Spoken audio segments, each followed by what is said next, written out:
Kevin എന്ന ചെറുപ്പക്കാരൻ പഠനം പൂർത്തിയാക്കി ഒരു ജോലി അന്വേഷിക്കുകയായിരുന്നു. 1-2 ഇന്റർവ്യൂകൾ കഴിഞ്ഞപ്പോൾ കെവിന് തോന്നി താൻ വിചാരിച്ചത്ര എളുപ്പമല്ല ഒരു ജോലി ലഭിക്കാനെന്ന്. നന്നായി പ്രിപ്പയർ ചെയ്യാതെ ഇന്റർവ്യൂകൾക്ക് ശോഭിക്കാൻ കഴിയില്ലെന്ന് അവന് മനസ്സിലായി. അവൻ 1-2 ബുക്കുകൾ വാങ്ങി പ്രിപ്പറേഷൻ ആരംഭിച്ചു.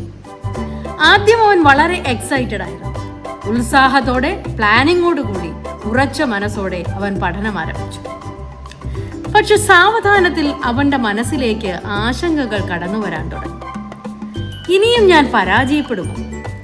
ഈ ജോലി എനിക്ക് കിട്ടുമോ? വളരെ ബുദ്ധിമുട്ടുള്ള ക്വസ്റ്റ്യൻസ് അവർ ചോദിക്കുമോ? അവന്റെ ടെൻഷൻ കൂടിക്കൂടി വന്നു. അവൻ വളരെ നെർവസ് ആയി മാറി. പഠനത്തിൽ പൂർണ്ണമായും ശ്രദ്ധ കേന്ദ്രീകരിക്കുവാൻ അവന് കഴിഞ്ഞില്ല. കെവിൻ ആകെ വറീഡായി. അവൻ അവന്റെ അയൽവക്കത്ത് താമസിക്കുന്ന അവന്റെ തന്നെ കോളേജിലെ പ്രണവ് എന്ന അധ്യാപകനെ ചെന്ന് കണ്ടു.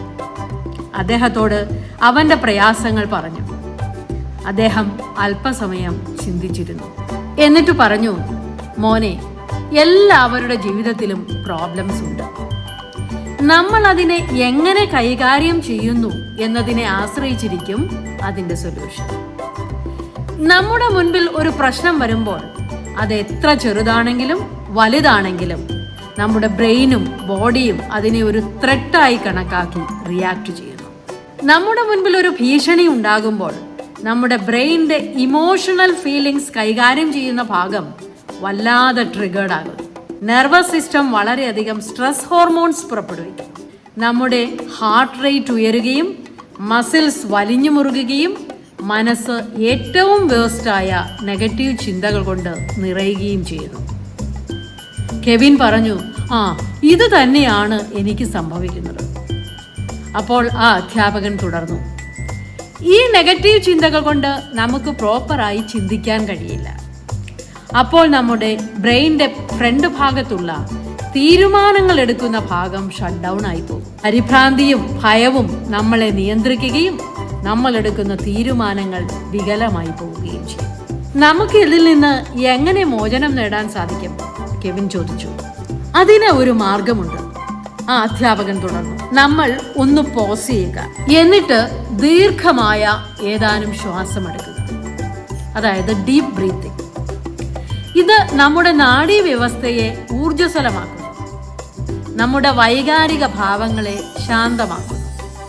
നമ്മളിങ്ങനെ കാം ഡൗൺ ആകുമ്പോൾ ഇമോഷണൽ പാർട്ടിൽ ഒരു ബ്രേക്ക് അപ്ലൈ ചെയ്തതുപോലെയുള്ള ഒരു ഇഫക്റ്റ് വരുന്നു. അപ്പോൾ സ്ട്രെസ് ഹോർമോൺസ് കുറയുന്നു.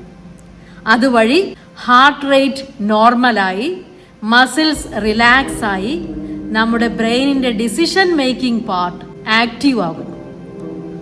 അങ്ങനെയാണോ? കെവിൻ ചോദിച്ചു.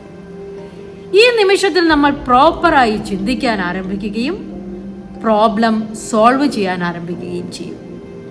പ്രശ്നപരിഹാരത്തിന് പല സാധ്യതകൾ നമ്മുടെ മുൻപിലേക്ക് ഉയർന്നു വരികയും അത് ഫലപ്രദമായി നമുക്ക് ഉപയോഗിക്കാൻ കഴിയുകയും ചെയ്യും. അപ്പോൾ നമ്മൾ എന്താണ് ചെയ്യേണ്ടത്? കെവിൻ ചോദിച്ചു.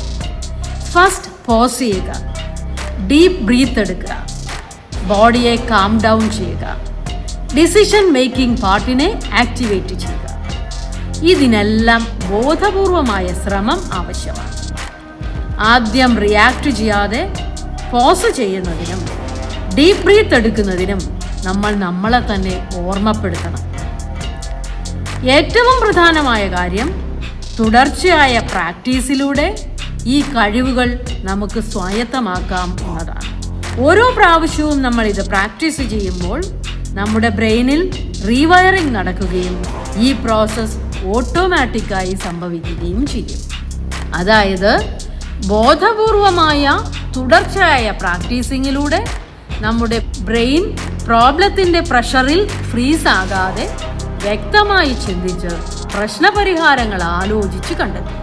ചെറിയ ചെറിയ കാര്യങ്ങൾ, ട്രാഫിക് ജാം, ലാസ്റ്റ് മിനിറ്റിലുള്ള ചേഞ്ചസ്, പെട്ടെന്ന് വരുന്ന അസുഖങ്ങൾ എന്നിങ്ങനെയുള്ള ചെറിയ ചെറിയ പ്രശ്നങ്ങൾ അവസരങ്ങളായി ഉപയോഗിച്ച് നമുക്ക് പ്രാക്ടീസ് ചെയ്യാം. കോൺസ്റ്റന്റ് ആയ പ്രാക്ടീസിലൂടെ പ്രശ്നങ്ങൾ നമുക്കൊരു പ്രശ്നമല്ലാതാക്കി മാറ്റാൻ നമുക്ക് കഴിയും. ആ അധ്യാപകൻ ചിരിച്ചുകൊണ്ട് പറഞ്ഞു. കെവിന് തൻ്റെ പ്രശ്നം എങ്ങനെ പരിഹരിക്കണം എന്ന് മനസ്സിലായി. Sir, thank you very much. ഞാൻ തീർച്ചയായും പരിശ്രമിച്ച് ഒരു വിജയിയാകും എന്നതിൽ സംശയമില്ല, ദൃഢനിശ്ചയത്തോടെ കെവിൻ പറഞ്ഞു. Thank you for watching from RVG Insights.